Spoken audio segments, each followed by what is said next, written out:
బాలుగారి సందర్భం వచ్చింది కాబట్టి అడుగుతున్నానండి.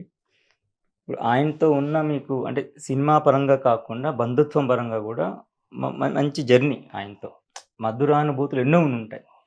సో, ఒక్కసారిగా ఆయన లేరు అన్న క్షణం అటు సంగీత ప్రపంచం కావచ్చు, తోటి గాయనీ గాయకులు కావచ్చు, ప్రేక్షకులు కావచ్చు, సో, ఇంట్లో వాళ్ళతో సహా కాసేపు ఎవరికి నోట మాటొచ్చుండదు. సో, ఆ సందర్భంలో నాకు నాకు నేను ఆల్రెడీ అంటే మీరు ఈ మాట నాకెందుకు రోజు ఇది జరుగుతూనే ఉంటుందండి. ఈ భూప్రపంచం మీద నేను బతికున్నంత కాలం నాలో గిల్ట్ ఉందండి. జులై 13వ తారీఖు 2020 నేనప్పుడు రామోజీ ఫిల్మ్ సిటీలో 'అమ్మ' అనే సీరియల్ షూటింగ్ చేస్తున్నా. వారెప్పుడూ ముందు ఇంటికే ఫోన్ ల్యాండ్‌లైన్‌కే చేస్తారు. దాని తర్వాత లేరంటే అప్పుడు నాకు ఇక్కడ ఫోన్ చేశాను నేను షూటింగ్ అప్పుడు. నాకు తెలుసు మీరు ఇంట్లో ఆల్మోస్ట్ ఒక 20 డేస్ అక్కడ వర్క్ చేస్తున్నారు. ఏంటి సంగతి సమాచారం.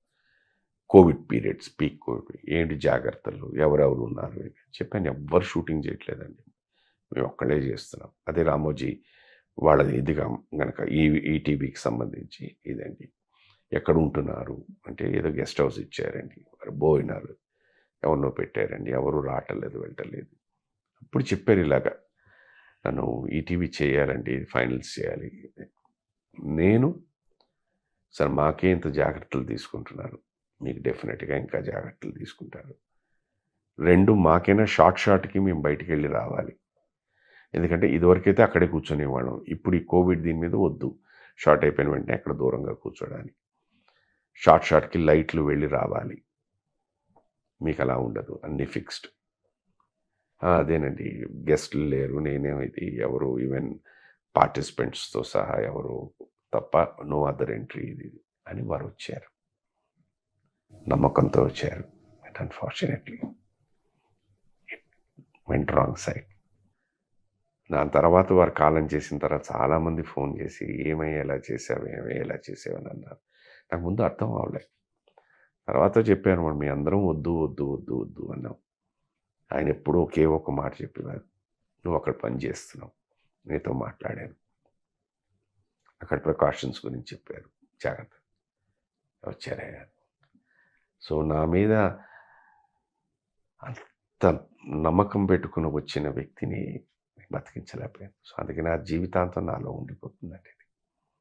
అది అది అంటే అది అగైన్ మరి చాలామంది ఏంటంటే నన్ను ఇచ్చేయడం, ఓదార్చడం కదా రాతన్న ఇదంటే, బట్ అది డెఫినెట్లీ బాలుగారితో అదే మీ లాస్ట్ వారు నాకు అదే అంటే కొన్ని అండి ఆలోచిస్తుంటే 30 ఏళ్ల మా బంధుత్వం.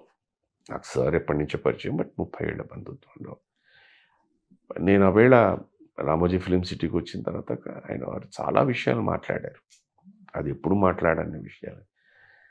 ఓకే. బట్ ఇవాళ ఆలోచిస్తే ఎందుకు మాట్లాడారంటే అది దైవశక్తా చెప్పించిందా? సో అంతే, అంతకుముందు ఎప్పుడు కూడా అలా ఆ సిచ్యువేషన్ లేదు మీ ఇద్దరి మధ్య. ఎన్నో సందర్భాల్లో కలిసేవాడు, కూర్చునేవాడు, జనరల్గా మాట్లాడుకునేవాడు. బట్ పర్సనల్గా కొన్ని విషయాలు ఎప్పుడు మాట్లాడేది. అదే సందర్భం ఆయన కొన్ని విషయాలు చెప్పారు. అవన్నీ అలాగే అండి అలాగే అని. But I never realize that will be the last thing. వారి నోటంటే నేను లాస్ట్ మాట విన్నది, ఆ సీరియల్లో మాకు పిల్లలుగా నటిస్తున్నారు, వాళ్ళ నలుగురిని చూడాలండి అన్నారు.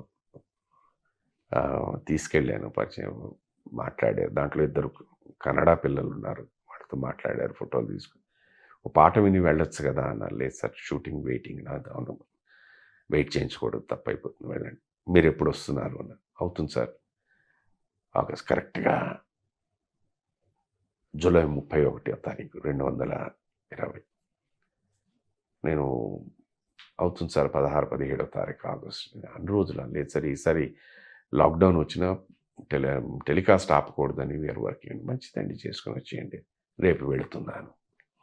అది వారి నోట్ అంట నేను విన్నది. ఆ పదం చివరి పదం అయింది. అది తర్వాత నేను 3 రోజుల తర్వాత ఆయన వీడియో పెట్టారు. బట్ నేను ఆ తర్వాత అక్కడికి వెళ్ళాను. I couldn't go. లాస్ట్ మళ్ళీ చూసింది